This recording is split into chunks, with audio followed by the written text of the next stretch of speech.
Bom dia, amados. Pode se assentar. O Criador fez uma linda flor no campo,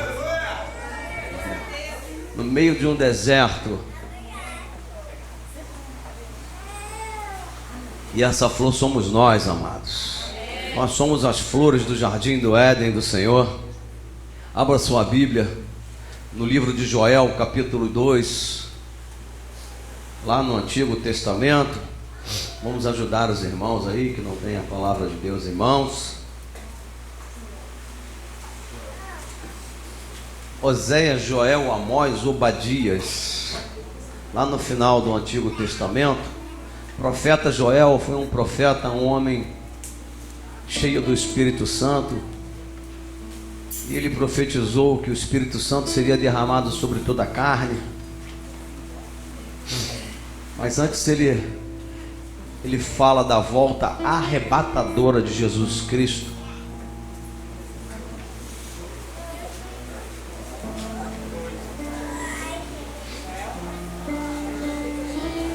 Profeta Joel, capítulo 2. Quem achou, diga amém. Quem não achou, levanta a mão e pede misericórdia. Não tem problema, a gente aguarda. Quero dizer que para você que o inimigo está tentando hoje encobrir exatamente essas profecias aqui de Joel. Vamos ler, versículo 1. Joel 2, verso 1. Tocai a buzina em Sião e clamai em alta voz no monte da minha santidade. Perturbem-se todos os moradores da terra, porque o dia do Senhor vem e ele está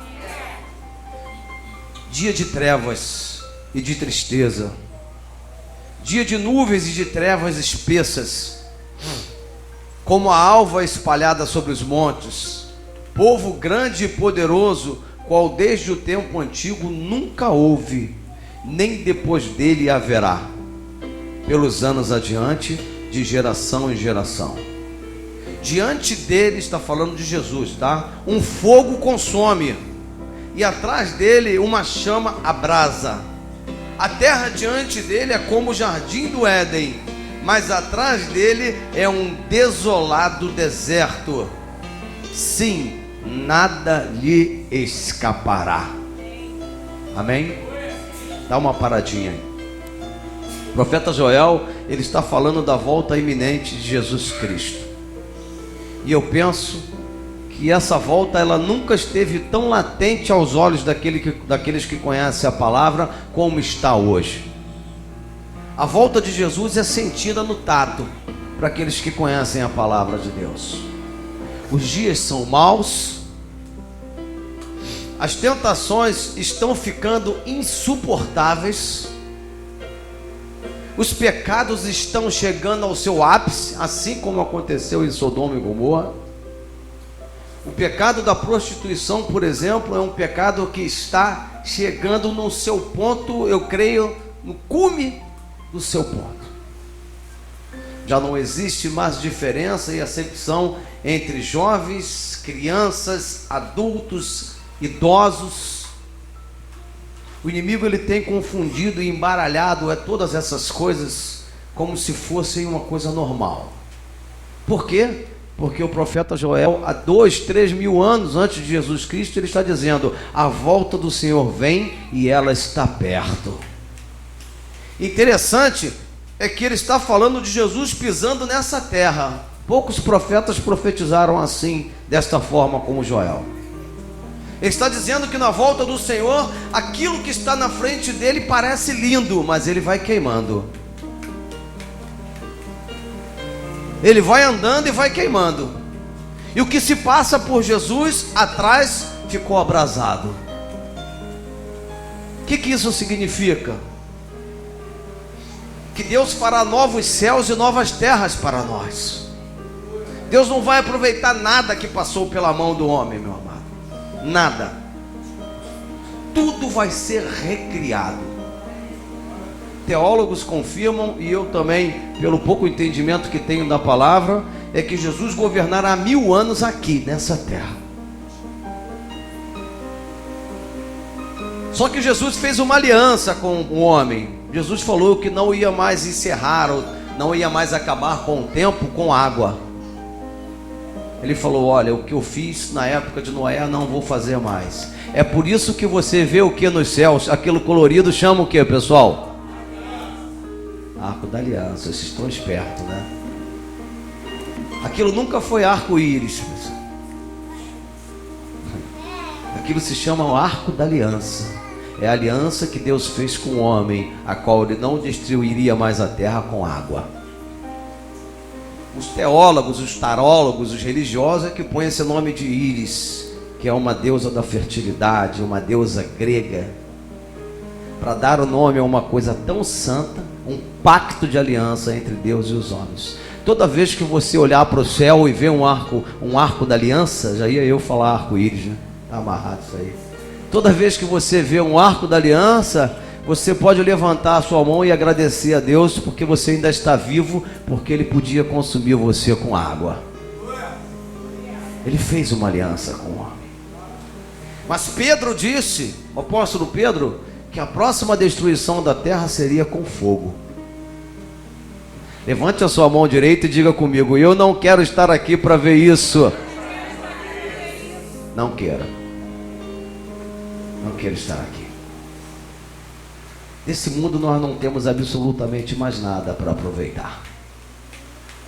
Existem tantas coisas sendo forjadas contra o Evangelho, contra a palavra de Deus. Para você ter uma ideia, já está tramitando uma lei que dá opção sexual para as crianças com 11 anos.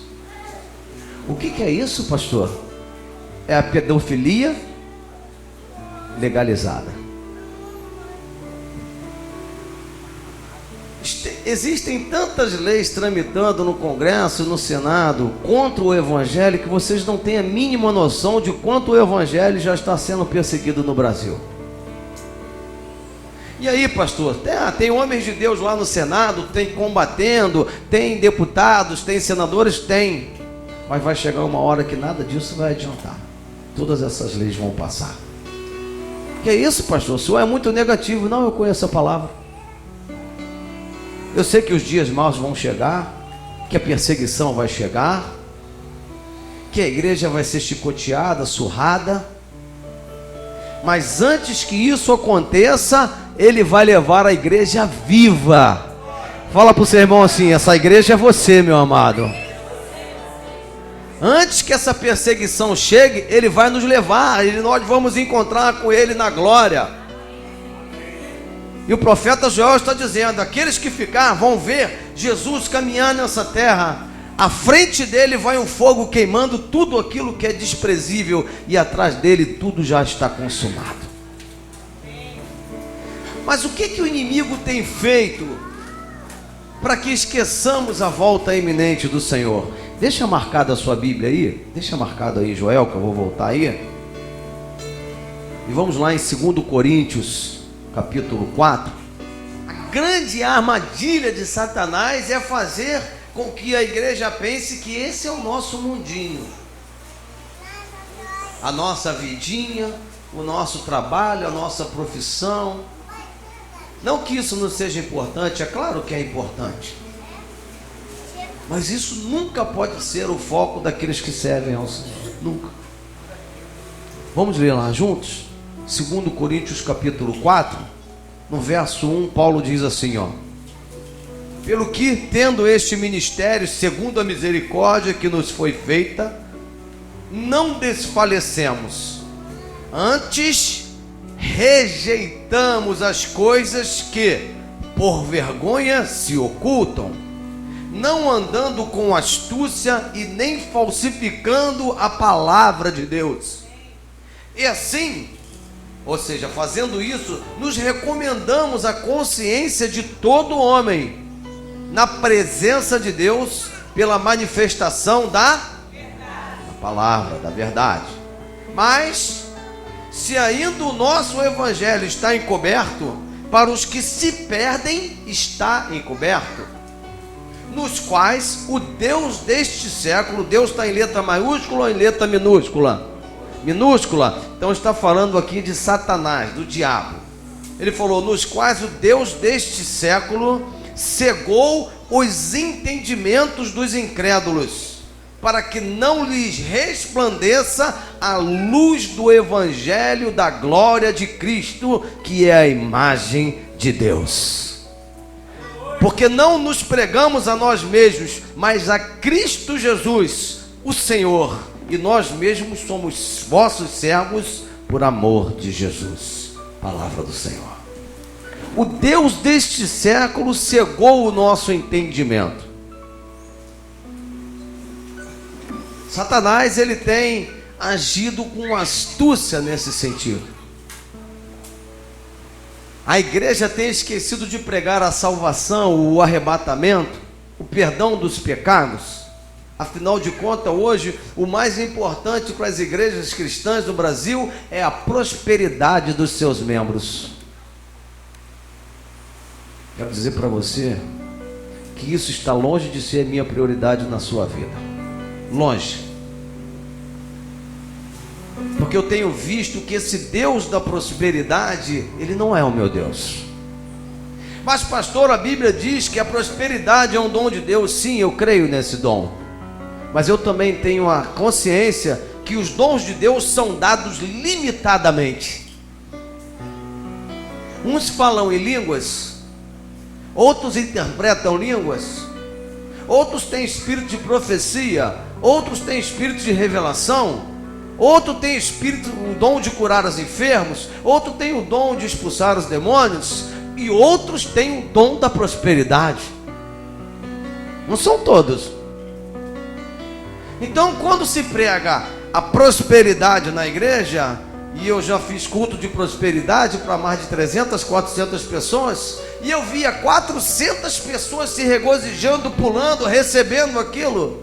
Mas eu, como homem de Deus, eu sabia que daqueles 400, talvez 2 ou 3 recebessem a prosperidade. Mas 400 contribuiriam para as igrejas. A igreja rica e os membros pobres. Igrejas com templos faraônicos e membros cada vez em maiores dificuldades financeiras. Igrejas com templos imponentes e membros com luzes cortadas na sua casa. Que Deus é esse? Que prosperidade é essa? O que o inimigo tem trazido aos nossos olhos para esquecermos coisas como o arrebatamento da igreja, a salvação e vida eterna dada por Cristo Jesus? O que o inimigo tem feito para esconder de nós a cruz do Calvário? Porque a Bíblia diz que a nossa vitória está na cruz. O que o inimigo tem cegado as nossas vidas a ponto de deixarmos de perceber a essência do Evangelho? Olha o que o Paulo está dizendo aqui, leia comigo novamente. Ele está dizendo no versículo 3: mas se ainda o nosso Evangelho está encoberto, para quem que ele está encoberto? Para os que se perdem está encoberto. Para aqueles que estão se perdendo no caminhar desses dias, para aqueles que não estão conseguindo enxergar a mensagem que o Espírito Santo tem falado nas verdadeiras igrejas, a mensagem da salvação, que Jesus perdoa pecados, que Jesus cura os enfermos, que Jesus expulsa os demônios, que Jesus enche o homem com o seu Espírito, que Jesus dá entendimento para a sua palavra, para que um homem possa amar a sua mulher, respeitar a sua esposa, respeitar os seus filhos, respeitar a sua igreja, respeitar os seus irmãos, os seus pastores. Isso fica encoberto. O que o inimigo tem feito para encobertar as coisas santas de Deus na nossa vida? Eu conheço um lugar, por exemplo, onde todo mundo é perfeito. Talvez você conheça esse lugar. Pergunta para mim aonde, pastor? No Facebook. No Facebook todo mundo é perfeito. No Facebook, o pai que não liga para o filho é o maior pai do mundo. No Facebook, o filho que não está nem aí para os pais é o melhor filho do mundo. No Facebook, o feio fica bonito. No Facebook, o pecador vira santo. No Facebook, as coisas podres viram normais. E no Facebook, as coisas normais viram podres. No Facebook é um lugar onde existem mais crentes no mundo. Todo mundo é crente no Facebook. É lindo. A pessoa bota uma foto com um biquíni desse tamaninho, mas bota embaixo: o Senhor é meu pastor e nada me faltará. Santa. A pessoa põe uma mesa cheia de cerveja, de bebedice, de coisas imundas e bota: aqui já um servo do Senhor. O lugar é perfeito. Se existe um céu na terra, esse céu se chama Facebook. Onde pessoas que não têm compromisso nenhum com Deus só vivem botando mensagem de Deus. É lindo isso. Você olha para aquela pessoa, você fala: nossa, essa pessoa é a pessoa mais santa do mundo, porque ela só fala de Deus no Facebook. Não, talvez ela seja a maior hipócrita do mundo, porque falar de Deus é completamente diferente do que viver Deus. É completamente diferente. Viver Deus é abrir mão das nossas próprias concupiscências. Viver Deus é ter a ciência que nós temos uma obrigação como cristãos. Jesus, ele nos deu uma condição para que nós possamos vê-lo. Ele disse: sede santo porque eu sou. E ele falou: você quer me ver? Pergunta para o seu irmão: você quer ver Deus? Pergunta para ele. A Bíblia diz que sem santidade... E eu vou dizer para você: no Facebook você não vai ver Jesus. Pastor, se eu tenho alguma coisa contra o Facebook? Não, nós temos até o Facebook da igreja. Pregamos mensagens genuínas no Facebook. Tem vídeos com louvores, tem vídeo com palavras, tem vídeo com batismo, tem coisas maravilhosas no Facebook. Mas eu aprendi uma coisa no Evangelho: que o Evangelho é o único lugar onde eu não consigo usar uma máscara. O Evangelho é o único lugar onde eu sou aquilo que eu tenho que ser. Eu não posso viver uma coisa no Evangelho, eu não posso estar aqui no altar pregando Jesus Cristo se eu não andar com Ele. Eu ando com Ele. Sabe por que eu ando com Ele? Porque eu optei por isso. Eu optei em andar com Jesus. Eu optei em fazer o que é certo. Eu optei em obedecer a palavra. Quantas coisas tentam me cegar? Muitas.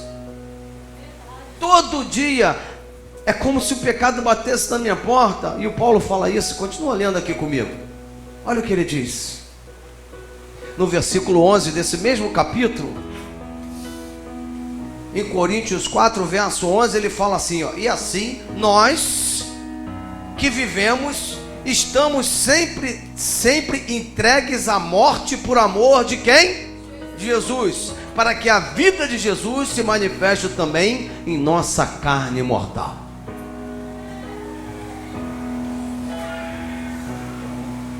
Eu sempre faço uma analogia do que é ser crente no fim dos tempos, porque nós somos os crentes dos fins dos tempos.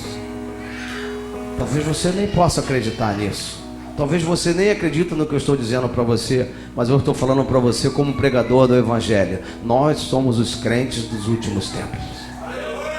E toda vez quando você sai da sua casa de manhã, existe uma flecha, um arco e flecha apontado para você. Porque você é entregue à morte todo dia por amor de Jesus Cristo. Todo dia que você anda, existe um demônio com uma seta apontada para você. É por isso que existe um salmo que diz assim, ó: livra-me da seta que voa de dia, da mortandade que assola ao meio-dia, da peste perniciosa e do espanto noturno. Seta que voa de dia. Saiu de casa para trabalhar, existe uma seta contra a sua vida, e é seta de morte. Se nós estivermos sem o escudo da fé, como diz lá em Efésios capítulo 6, se nós estivermos sem a armadura de Jesus, essa seta pode até não te matar, mas ela pode te trazer uma ferida que vai ser difícil você se curar. Eu conheço milhares e milhares e milhares e dezenas de milhares de pessoas que já foram tremendamente usadas pelo Espírito Santo de Deus. Pessoas que já receberam dons, que já receberam tantas bênçãos do Senhor, mas que hoje estão nos bares da vida bebendo, estão nos prostíbulos, estão até em terreiros de macumba, mas já foram usados grandemente pelo Espírito Santo. Como pode se deixar enganar? Vou dizer para você como pode. Satanás, ele tem uma característica que nós poucos crentes têm. Ele é paciente. Ele é sutil. Ele pega um homem de Deus, santo, cheio do Espírito, e faz com que esse homem comece a dar entendimentos tortos à palavra do Senhor. Aquele homem começa a achar que falar um palavrãozinho é normal, afinal de contas todo mundo fala. Ele vai colocando essa sutileza. Daqui a pouco ele ensina para aquele homem que o vinho é bom. Tem tantos pastores que bebem vinho, aí o homem bebe. Daqui a pouco ele começa a dizer que olhar para uma pessoa na rua, admirar uma pessoa na rua, uma mulher na rua, não é tão ruim. Afinal de contas, quem fez a beleza da mulher foi Deus. Ele entra com sutilezas, e nós começamos a praticar as sutilezas, e ao final dessa sutileza, o homem consegue perder a sua santidade. Você sabe o que é a santidade aos olhos de Satanás? É a condição sine qua non para você encontrar o Senhor. E ele sabe que se ele roubar a sua santidade, você não consegue mais encontrar o Senhor. Deus não tem parte com o pecado. Não conseguimos mais sentir a presença de Deus. Mas o pecado, ele não entra de uma hora para outra. Ele entra sutilmente. Ele é como um ladrão. Ele chega sorrateiramente, entra pela sua janela, faz você gostar de coisas que Jesus já tinha te libertado, faz você sentir prazer por coisas do Egito. Poxa, quando eu era do mundo, eu tomava aquela cervejinha gelada. Ah, tempo bom. Quando eu era do mundo, eu dançava até de madrugada. Não, como era bom. Tem certeza que era bom? Tem certeza que isso é bom? Se isso está afastando a você do Senhor? Você consegue imaginar quantos servos e servas de Deus vão estar naquele dia em que Jesus rasgar os céus e descer? Quantos servos e servas de Deus vão estar dançando forró agarrado com uma mulher na rua? Quantos servos e servas de Deus vão estar no motel adulterando? Quantos servos e servas vão estar em bar bebendo naquele grande dia em que ele vai vir com um fogo arrebatador? Diga assim: eu não quero estar aqui nesse dia, pastor. Não queira. Nós estamos acostumados a olhar para um Jesus advogado. Nós estamos acostumados a olhar para um Deus que nos protege, um Deus que nos perdoa, que nos abençoa. Mas naquele dia nós vamos olhar para um Deus juiz. Juiz. E a Bíblia diz que vão ser abertos os livros das nossas obras. Vamos chamar lá pelo nome, pastor Luiz, aqui, é seu nome. Isso, no tal dia, isso. Sim, Jesus, entra bendito do meu Pai, para o reino que tem preparado para ti. Mas vai ter muitos que ele vai falar: ó João, por que você não obedeceu? Por que você escarneceu do pastor? Por que você não se filiou a uma igreja, não se santificou? Por que você não recebeu o perdão que o meu filho te deu na cruz? Por que você não viveu em santidade como o seu pastor pregava para você viver? Por que você não abriu mão da cachaça? Por que você não abriu mão do adultério, do palavrão, das coisas ilícitas, dos programas ilícitos? Por que você não abriu mão disso? E a Bíblia diz que nós seremos julgados pela palavra, ou seja, não existe argumento contra a palavra de Deus. Não adianta. Não existe argumento. Jesus falou: não sou eu que vos julgareis, você já tem quem o julgue, a palavra de Deus. Isso aqui nas minhas mãos chama-se juiz das nossas vidas. É através disso aqui que você vai ser julgado. Mas pregar sobre o pecado,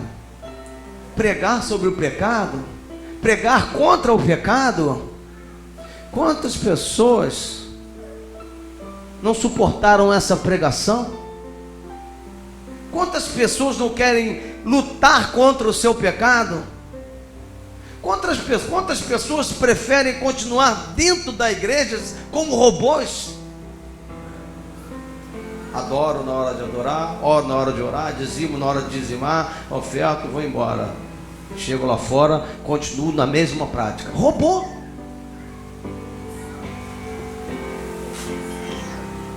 A igreja de Cristo nunca foi chamada para ser massa de manobra. Sabe por quê? Porque a Bíblia diz que onde o Espírito Santo do Deus está, ali há liberdade. Então, quando eu estou pregando, Deus ele tem liberdade para curar você. Ele tem liberdade para expulsar o demônio que age na sua vida. Ele tem liberdade para te dar o espírito de profecia, de espírito de revelação. Aqui o Espírito Santo tem liberdade. Liberdade. Mas eu acho bonito grandes pregadores falarem: o Espírito está sujeito ao profeta. Eu acho linda essa frase. Só que eles não sabem que esse Espírito nunca foi o Espírito de Deus. Porque o dia que o Espírito de Deus for sujeito ao homem, acabou a igreja. O Espírito de Deus é soberano. Ele nunca foi sujeito a profeta nenhum. O Espírito do homem é sujeito ao homem, mas o Espírito de Deus é sujeito somente a Deus.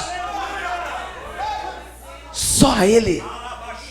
O homem nunca vai sujeitar Deus a nada. Sabe por quê?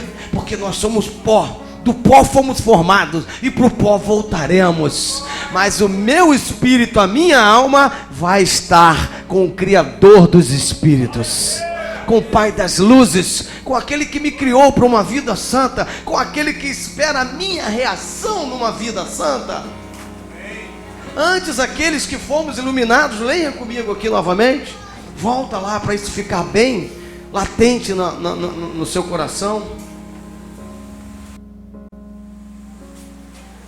Versículo 2 de 2 Coríntios, ele diz: antes rejeitamos as coisas que por vergonha se ocultam, não andando com astúcia e nem falsificando a palavra de Deus. E assim nos recomendamos a consciência de todo homem na presença de Deus pela manifestação da verdade. Mas se ainda o nosso evangelho está encoberto, para os que se perdem ele está encoberto, nos quais o Deus deste século cegou os entendimentos dos incrédulos, para que não lhes resplandeça a luz de que, pessoal?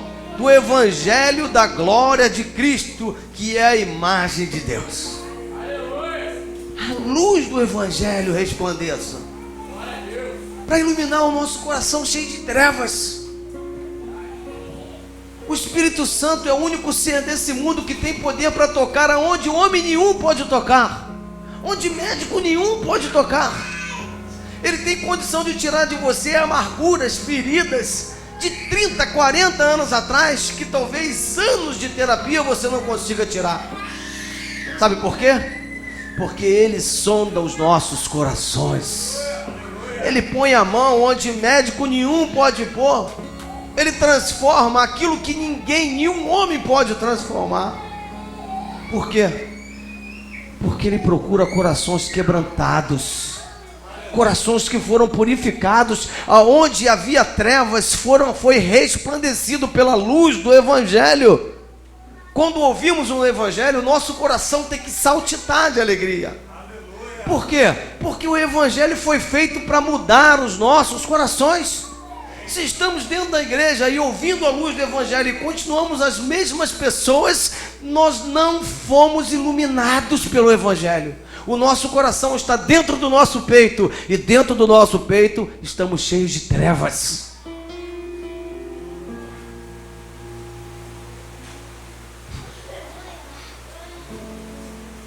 O Evangelho é luz para a nossa vida. O Evangelho é que faz o traficante deixar de traficar. O Evangelho é que faz o pedófilo deixar de usar de pedofilia. O Evangelho é que faz a prostituta se transformar numa mulher santa. O Evangelho é que faz um viciado se transformar num homem cheio do Espírito Santo. Só o Evangelho tem esse poder. Mas quando somos iluminados pelo Evangelho, nós nos tornamos apaixonados por Jesus Cristo. Aí nós começamos a nutrir essa paixão. Começamos a trabalhar isso. Assim, quando estávamos namorando as nossas esposas, os maridos, os namorados, quando nós não podíamos ficar longe da namorada, quando tínhamos que falar com o namorado todo dia. Quem lembra dessa fase aí de namoro? Lembra? Em que você não podia ficar sem ouvir a voz do seu namorado, a voz da sua namorada. Você nutria essa coisa, você aumentava esse amor. A mesma coisa é com Jesus Cristo. Quando você se apaixona por Jesus, você tem que nutrir esse amor. Você tem que ler a palavra glorificando ao Senhor, porque um dia você estava em trevas, mas Ele te tirou, Ele nos transportou das trevas para o reino do Filho do seu amor.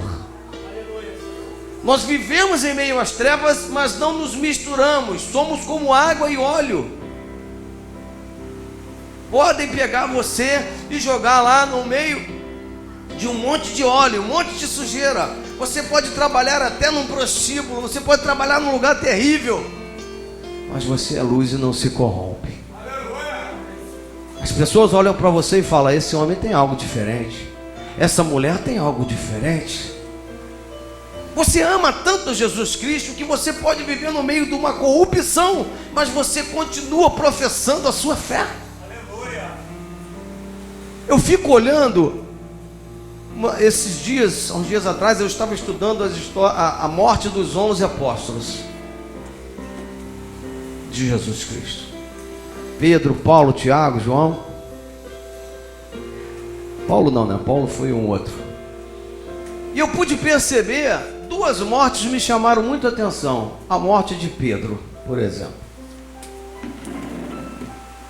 Pedro sofreu tanto por amor ao Evangelho, que decidiram crucificar a Pedro. Mas no dia da crucificação, Pedro levantou e fez um pedido e falou: olha, eu vou morrer agora crucificado? Você é um seguidor de Jesus, nós vamos te crucificar. Ele: me faz uma gentileza então, me crucifica de cabeça para baixo, porque eu não sou digno nem de morrer a morte dele. Aleluia! Morreu crucificado de cabeça para baixo.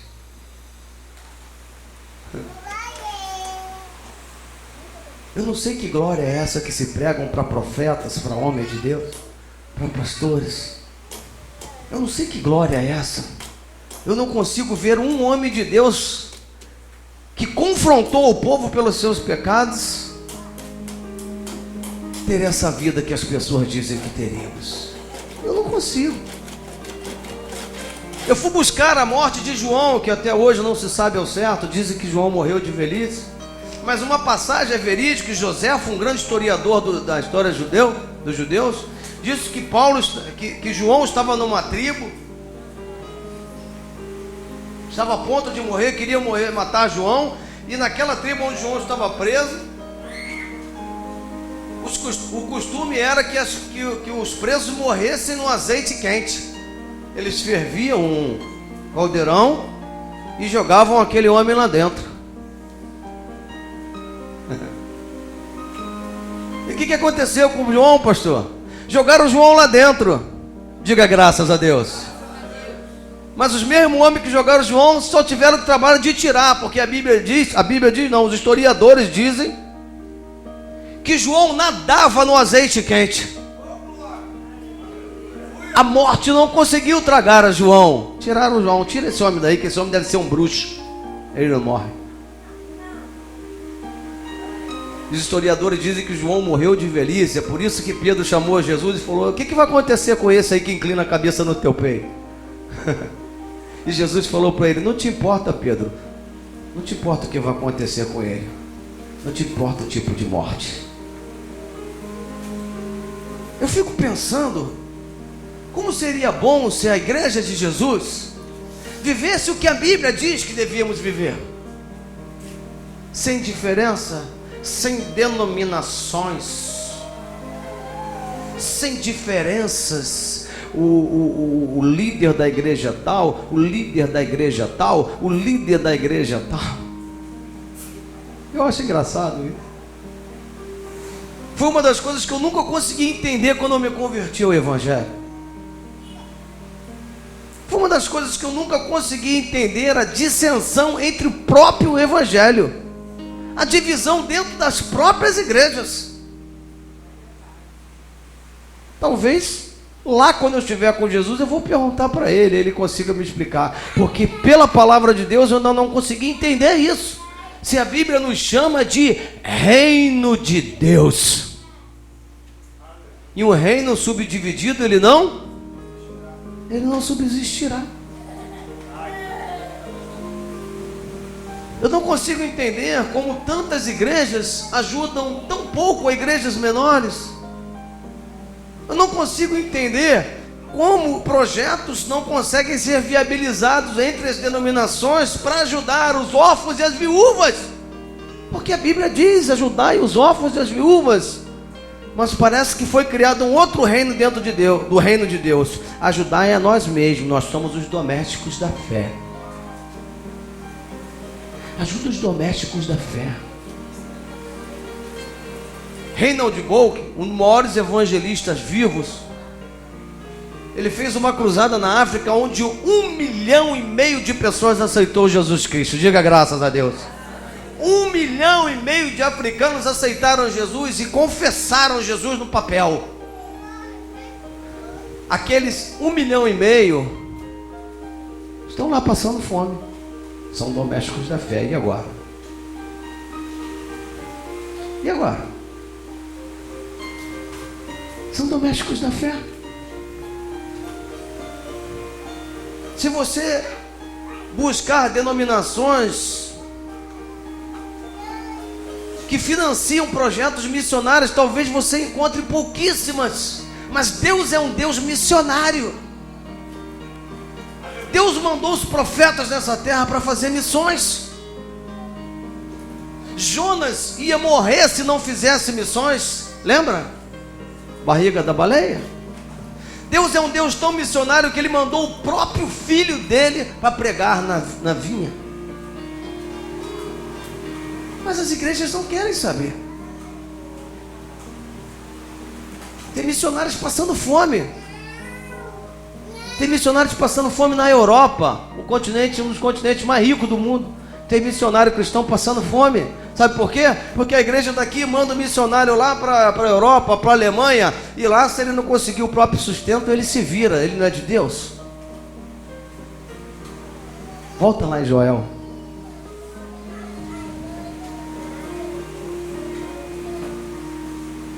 Como é que estamos ficando cegos? O Deus desse mundo tem cegado o nosso entendimento, porque nós só nos preocupamos com nós mesmos. Afinal de contas, temos tantos problemas nossos para resolver, e como vou me preocupar com o problema dos outros? Versículo 12 de 2 Joel capítulo 2, diz assim: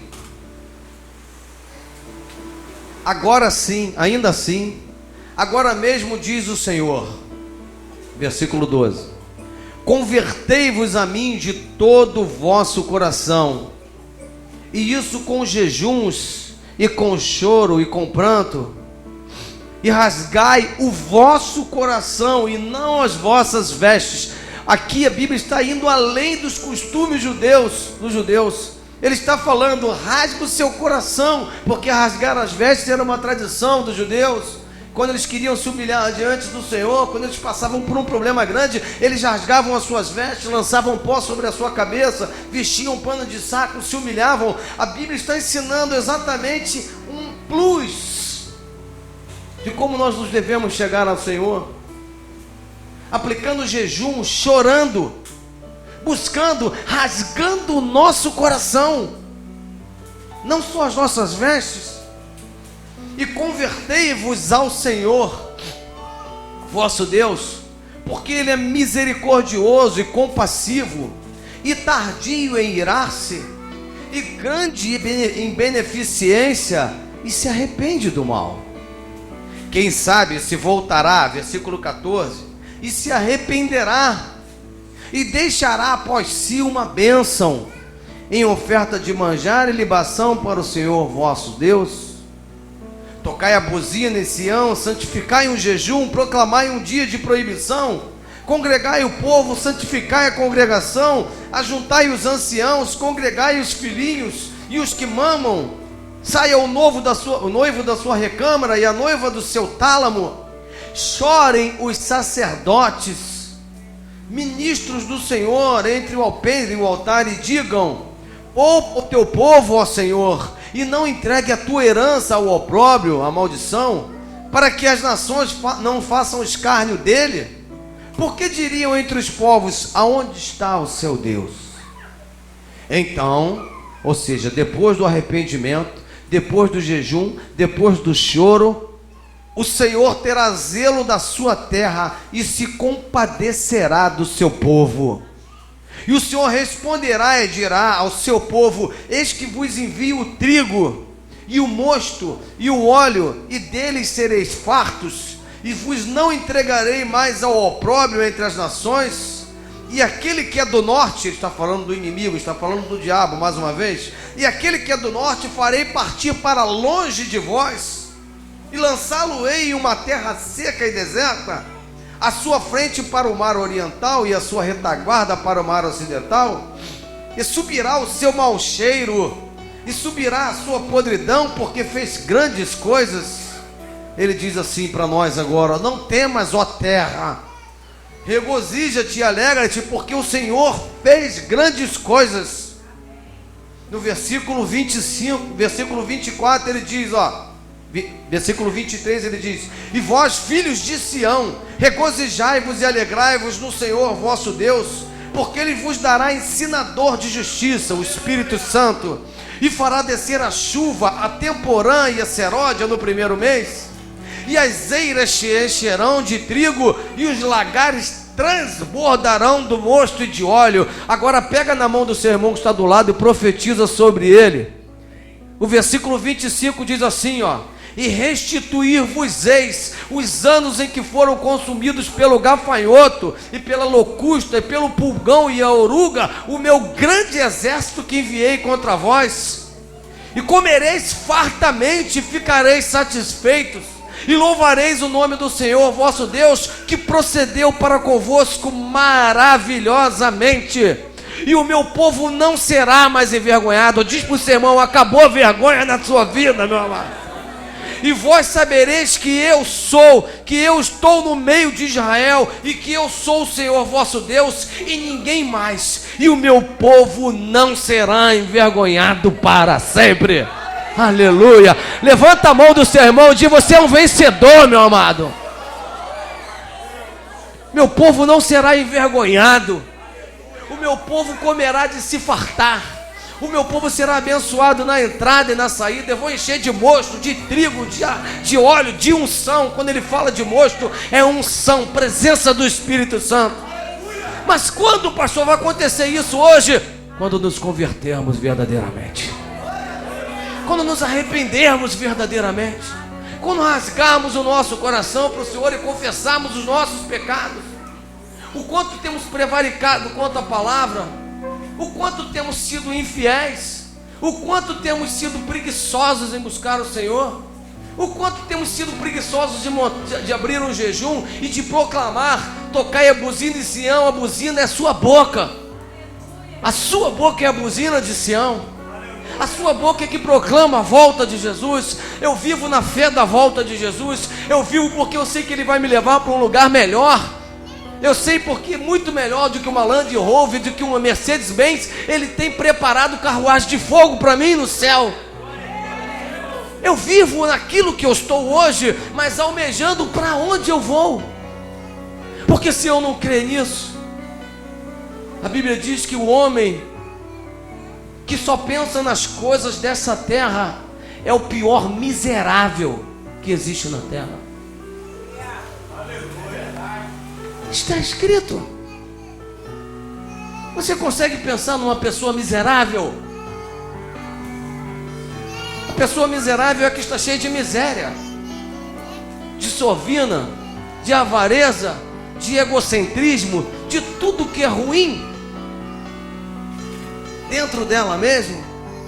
Mas a Bíblia diz que aqueles que esperam no Senhor renovarão as suas forças em Cristo Jesus e subirão com asas como águias. E Jesus falou: olha, eu vou indo para o Pai, eu vou deixar com vocês o meu Espírito, porque eu estou indo preparar moradas para vós no céu.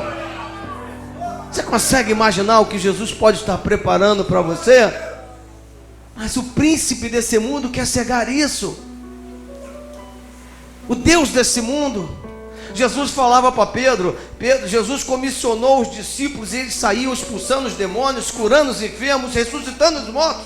E Pedro voltou regozijando e falou: Deus, no teu nome até os espíritos imundos se submetiam a nós. E Jesus falou: Pedro, não te alegra por isso, alegra-te pelo teu nome estar no livro da vida. Ele falou: eu vi Satanás descendo do céu como um relâmpago. Meu amado, pobre e miserável o homem que só pensa nas coisas dessa terra. Você tem os seus problemas, suas ambições, os seus desejos profissionais, seus desejos de família. Nada disso é errado. Não, pastor, não. Errado é você colocar essas coisas na frente do Senhor. Errado é quando você coloca essas prioridades à frente do Senhor. Eu digo para as pessoas, por exemplo, nesse ministério, por enquanto temos 2 cultos, quarta e sexta. Quarta-feira tinham 4 pessoas na igreja. Será que temos priorizado a família? Será que temos priorizado as coisas do Senhor? Será que nós estamos pensando nas coisas do Senhor? Não. Nós devemos viver em função do dia em que nós vamos encontrar com Ele na sua casa, na sua igreja. Olha, quarta-feira é o culto, meu Deus, eu vejo a hora de te adorar. Quarta-feira eu não vejo a hora de buscar pelo meu filho, pela minha filha, pelo meu irmão. É o culto da família, eu vou buscar a presença de Deus. Domingo não, Jesus, domingo eu não quero saber de nada, eu só quero te adorar. Eu tenho minha vida com o Senhor de segunda a domingo, mas domingo de manhã é o momento que eu tirei para buscar a tua face. Ali junto com meus irmãos, eu vou me alegrar, eu vou levantar minhas mãos, eu vou rasgar o meu coração na tua presença. Você sabe por que Deus tem derramado tão poucos dons no meio da igreja? Pergunta para você, irmão, você sabe por quê? Porque nós temos buscado tão pouco isso. É falta de busca. Deus dá aquilo que nós pedimos. Aquele que pede, recebe. Volta aqui para encerrarmos. Versículo 28 diz assim: E há de ser que depois, dá uma pausa aí. Esse depois está no meio de duas vírgulas, concorda comigo? E depois de nos convertermos, de nos arrependermos, de rasgar o nosso coração, de sermos fartos, de ver a bênção de Deus, de comermos fartamente, de recebermos a bênção no nosso trabalho, na nossa família, e depois de tudo isso, derramarei o meu espírito. Está em letra maiúscula ou em letra minúscula? Maiúscula. Então é o Espírito de Deus. Derramarei o meu espírito sobre toda a carne, e vossos filhos e vossas filhas profetizarão, os vossos velhos terão visões, terão sonhos, e os vossos jovens terão visões. É isso que Deus vai derramar na sua vida hoje. Quem crê, levante a mão e diga graças a Deus. É isso que Deus quer derramar. As visões, os sonhos, as profecias, os arrebatamentos, as coisas que só se discernem espiritualmente. É isso que Deus tem para nós. Mas enquanto estamos com a nossa televisão focada numa programação maligna, enquanto estamos colocando os nossos olhos em programas malignos, perdendo 4, 5 horas em programas completamente que distorcem a visão do Evangelho, nós estamos enegrecendo o nosso coração. E chegamos na presença de Deus depois de uma semana de tantas coisas ruins, e queremos que Deus faça a maravilha num culto de 2 horas. O Deus deste século cegou o nosso entendimento. Jesus falou: eu falarei para eles em parábolas. Por quê? Você sabe por que Jesus falava em parábolas? Jesus: eu falarei em parábolas, porque eles vendo não verão, ouvindo não ouvirão. Para quê? Para que não se convertam e não sejam curados. Diz para o seu irmão que está do lado assim: você é um privilegiado, meu amado. Você é um privilegiado. Porque Jesus está falando de uma série de pessoas que ouviriam a mensagem, mas não entenderiam. Veriam os milagres, mas não aceitariam. Jesus começou sozinho, angariou 12, prosperou para 70 discípulos, depois caiu para 11 e morreu sozinho. Começou sozinho, foi promovido, arrumou mais 12, foi super promovido e arrumou mais 70.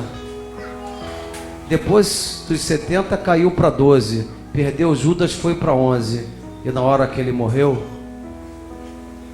todos o abandonaram. Morreu sozinho. Sabe por quê?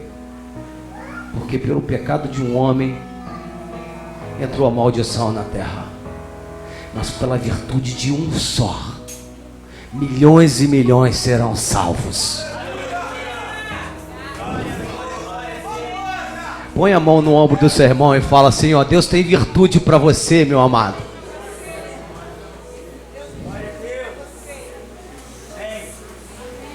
A vida cristã é assim. Às vezes você pensa que seu pastor te abandonou, que os irmãos não ligam para você, que a sua igreja não se importa com você. É mentira do diabo. Sabe por que eu prego tanto contra o pecado? Sabe por que eu prego tanto contra o pecado? Porque eu prefiro ver você pobre e salvo, do que você rico e indo para o inferno. Você vai para o céu comigo, meu amado.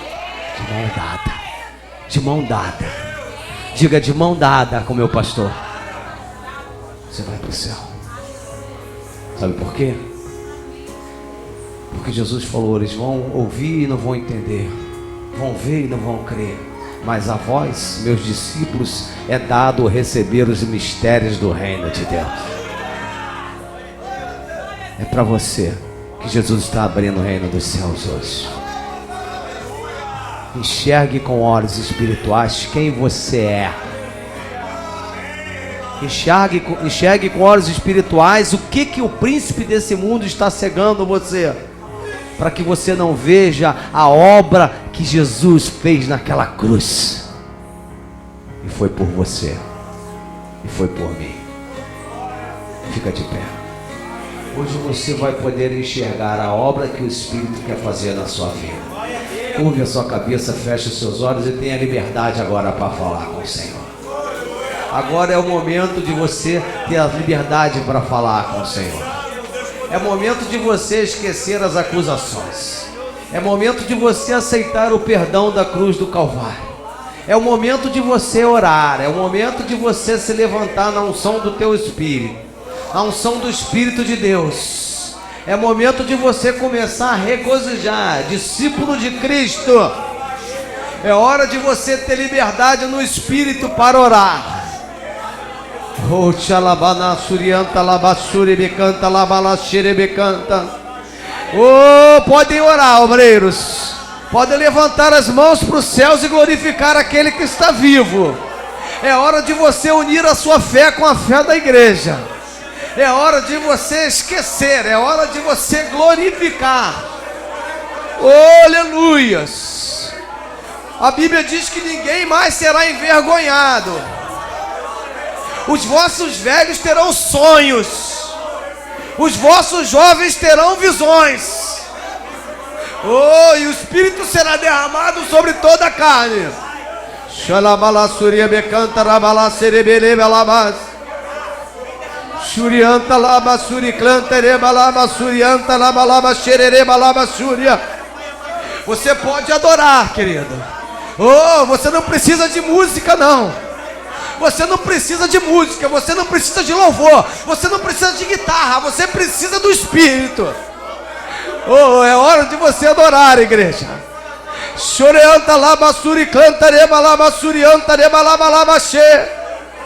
Oh, vai tomando posse da sua bênção agora, meu amado.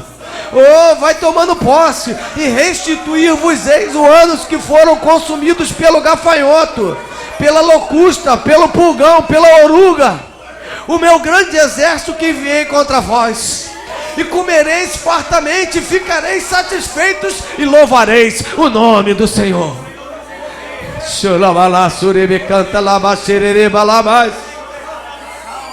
Oh, vai adorando, igreja. É hora de você colocar colocar Deus acima e entronizar Deus nesse lugar.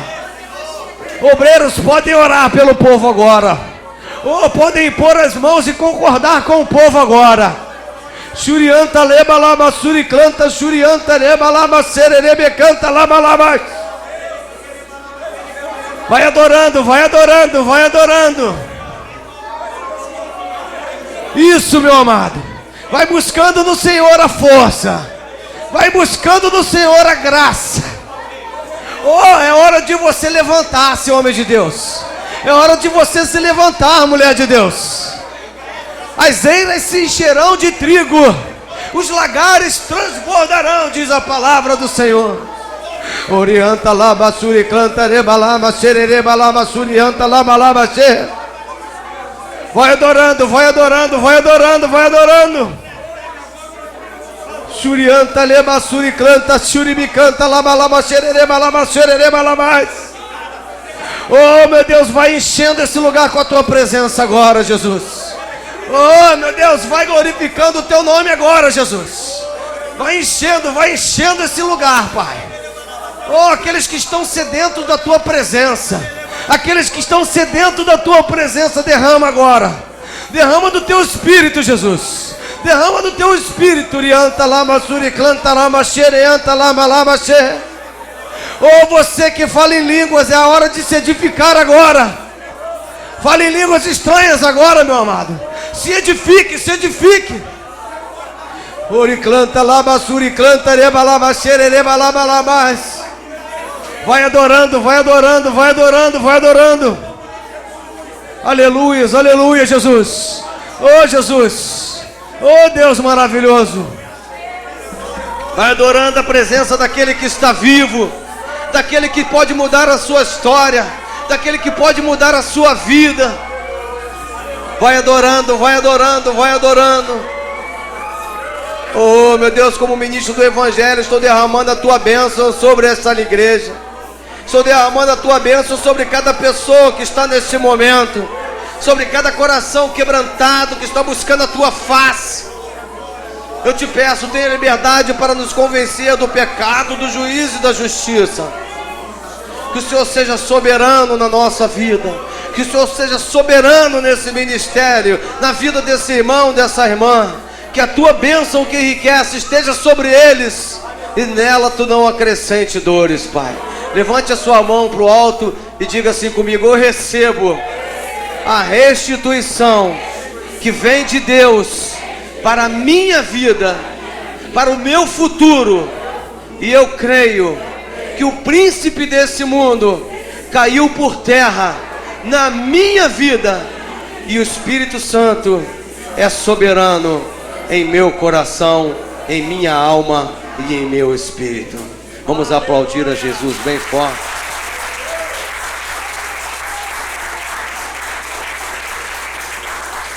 Amém, amados? Deixa eu fazer só uma perguntinha rapidinho. Tem alguém aqui que estava afastado do Evangelho e quer voltar para Jesus?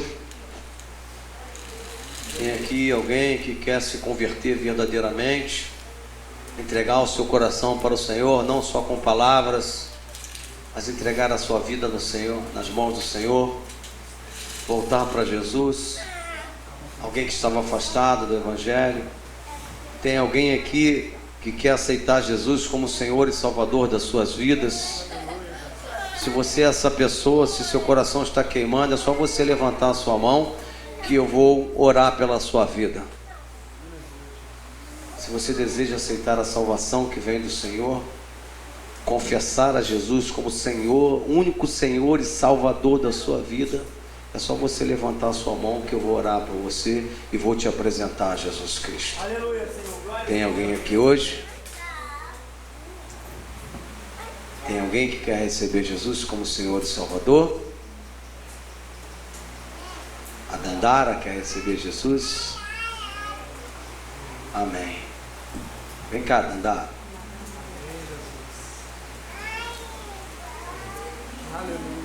Essa aqui é a Dandara dessa hora. Essa aqui é a nossa amada Dandara. Está sendo bem tratada, Dandara?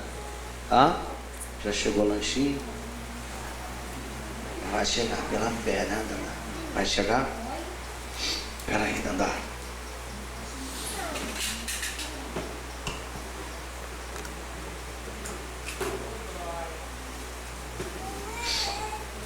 Meu Deus, estenda a sua mão para cá, igreja. Põe a mãozinha no coração, Dandara. Aqui, isso, aqui, isso. Meu Deus, como ministro do Evangelho, eu coloco a Dandara nas tuas mãos. Tua palavra diz: ensina a criança no caminho que ela deve andar, porque quando ela crescer não vai se apartar dele, Pai.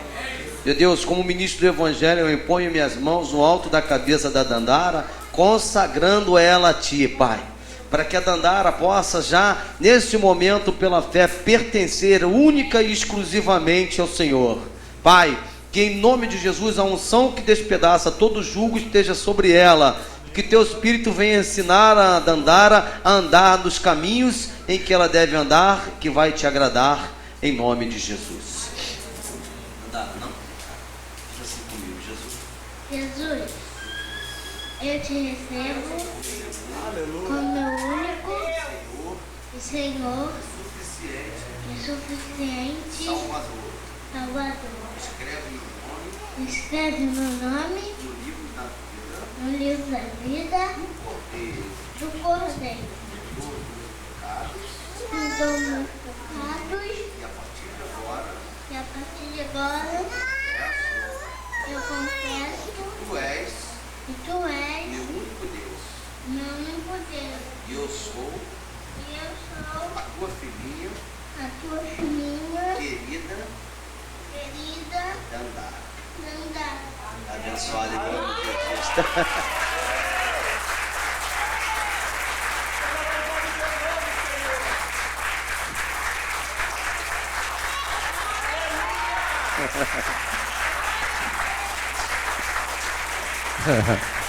Os jovens terão visões. Ah, pastor, ele é uma pequena.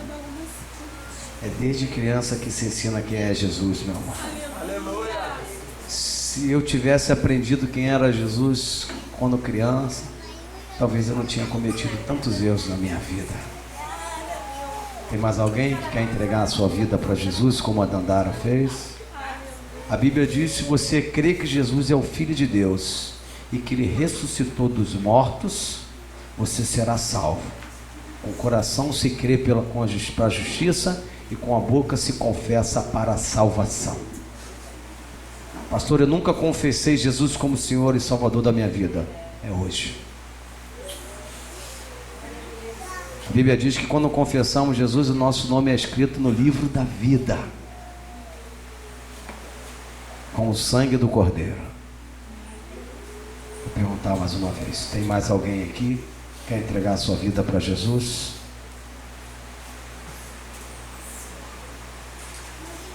Amém. Curva a sua cabeça, feche seus olhos. Deus, te agradecemos pelo poder da Tua palavra que foi ministrada sobre nossas vidas. Que o Senhor nos ensine, Pai, a olhar, a ler nas entrelinhas, a ter a astúcia para saber as ciladas de Satanás e repreendê-las em nome de Jesus.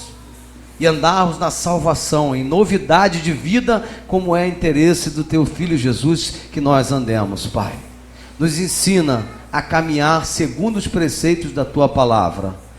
Eu te peço, estampa isso em nosso coração. Amém e amém. Vamos aplaudir a Jesus.